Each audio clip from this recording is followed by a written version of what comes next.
from memory, it was my second assignment, and I did the sociological imagination, and it completely changed my perspective. Like, my eyes were open.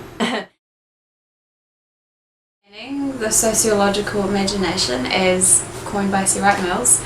Well, Wright Mills basically said that the sociological imagination is about applying personal experience to social structures and the merging of those two. The sociological imagination for me kind of gives me that link and shows me how to kind of work sociology into my personal life. You connect your own personal narrative to that of wider society. You know, some of the issues that you might be facing as an individual might not actually be something that is just unique to yourself. It's something that is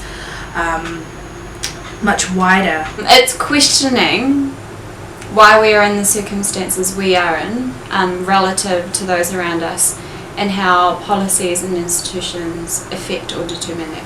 Trying to see trends and patterns and give it some more determinism than you usually do.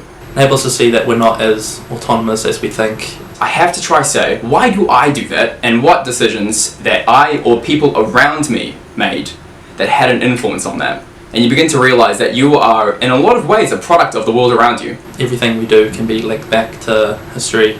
Understanding anyone's history, or the history of an institution or event that happened, is important to understanding why we're at the place that we're at today. Sociology gives us a really good way of either considering history as the main cause, or perhaps history as a one factor of many.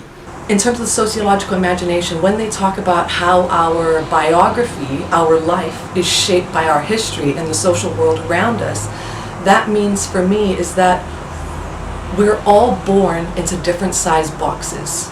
Before studying sociology, I used to think that my life was pretty ordinary and random, but after studying sociology and with this sociological imagination, you realise that your life, where you are right now, it's part of a deliberate process that's not random.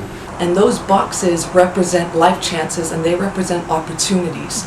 The box that we're born into varies. Some people are born into really big boxes, and some people are born into smaller boxes.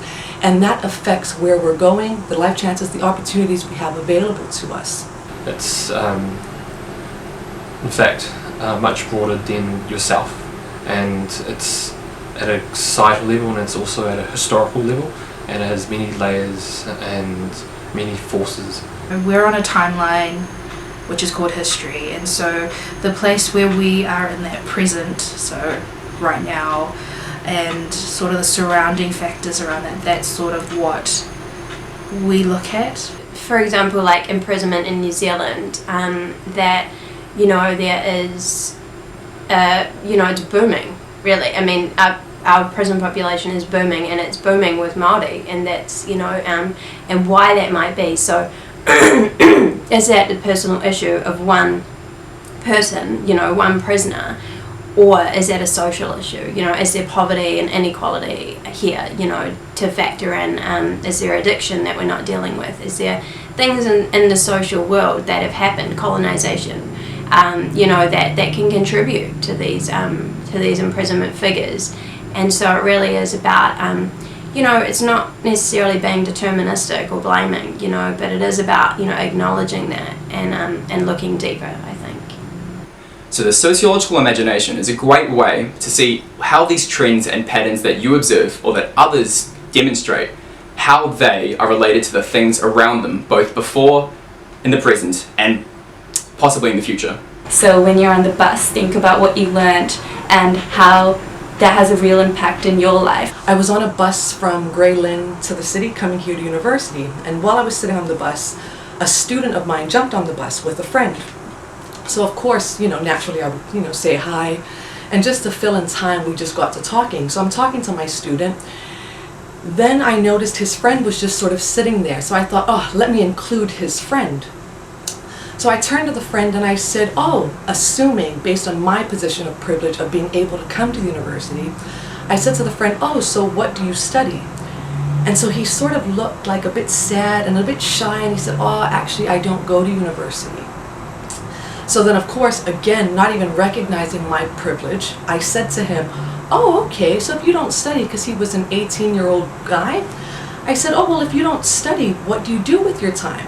Yeah, again, I'm privileged, I could be here at the university. I assume all 18-year-old boys should be enrolled in university. So again, he kind of looked down and he said, oh, well, I work at the movies, you know, I do the tickets at the movies. So I said, oh, okay, oh, that's so cool. And I sort of realized, like, we have different life chances, or just circumstances. Then he said, to sort of explain more, he said, actually, in my last year of school, my grandmother got sick. When my grandmother got sick, my mother had to give up her job to look after my grandmother. So when I finished school, I had to get a job to help with our family, to, you know, bring money in. I'm sitting there feeling like such a fool, yeah, and I felt so horrible that I sort of forgot the box that I had and just assumed that that size box that I was living in was normal. Looking at it first, I think, from a public issues perspective, rather than just personal troubles like pull your socks up, you know, get on with it, anyone can get a job kind of thing. And when I hear that now, you know, I kind of, it's changed my perception. That's not how I think anymore, you know. I think that I think much more critically and empathetically. So then he said, yeah, so I hope in a couple of years my mom can go back to work, and when she does, I'll come back to university, yeah?